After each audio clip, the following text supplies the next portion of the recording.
திமுக அமைப்பு செயலாளர் ஆர்.எஸ். பாரதி எதிர்க்கட்சித் தலைவர் இபிஎஸ் குறித்த விமர்சனத்தை முன்வைத்திருக்கிறார். அது குறித்த அண்மை செய்தியை நாம் பார்த்து வருகிறோம்.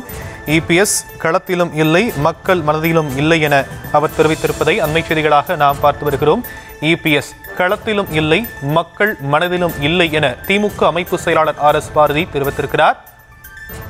விவரங்களை செய்தியாளர் பாரி கார்த்திக் வழங்கலாம். கேட்கலாம் பாரி கார்த்திக், மேலும் விவரம்.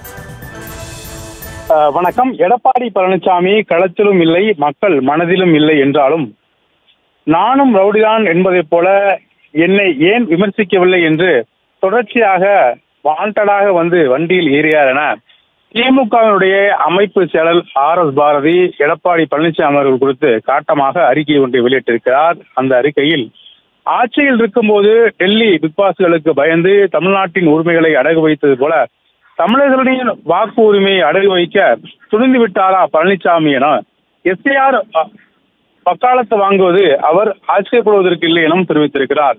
நானும் ரவுடிதான் என்ற பல்வேறு விஷயங்களை சுட்டிக்காட்டி கடுமையாக கண்டனத்தை தெரிவித்திருக்கிறார். மேலும் சசிகலா, பன்னீர்செல்வம், தினகரன், செங்கோட்டையன் என தொடர்ந்து பழனிசாமிக்கு எதிராக பேசுவது தினமும் ஊடகத்தில் வந்து கொண்டிருந்த நிலையில் அதனால் பதற்றமாகி தன் இருப்பையும் காட்டிக்கொள்ள ஊடகத்தில் எதையாவது சொல்லிக் கொண்டிருக்கிறார் எனவும் தெரிவித்திருக்கிறார். அரசியல் முதிர்ச்சியை பற்றி எல்லோரும் யார் பேசுவது, அதிமுக கட்சியில் பெயரில் வந்த திராவிடம் என்ற வார்த்தைக்கு அர்த்தம் தெரியாது என்றும் தொடர்ச்சியாக பாஜகவிற்காக எடப்பாடி பழனிசாமி அவர்கள் நடத்திய இந்த ஆட்சியில் நீட் முதல் மின்சாரம் வரை தமிழ்நாட்டினுடைய உரிமைகள் இழந்து தவிர்க்கிறோம் எனவும் தெரிவித்திருக்கிறார். இப்போது தமிழ்நாட்டு மக்களுடைய வாக்குரிமைகளையும் அச்சுறுத்த இருக்கும் பாஜகவின் எஸ்ஐஆரை கண்டித்து பேச முடியாமல் தற்போது வக்காலத்து வாங்கிக் கொண்டிருக்கிறார் எடப்பாடி பழனிசாமி என்றும் தெரிவித்திருக்கிறார்.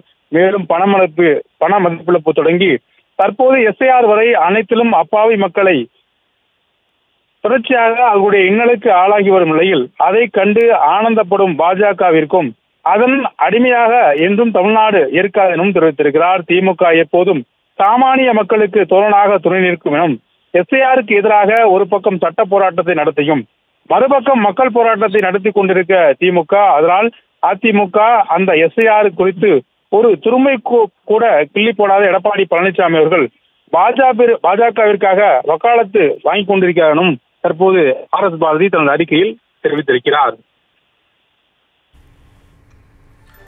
விவரங்களுக்கு நன்றி பாரி கார்த்திக்.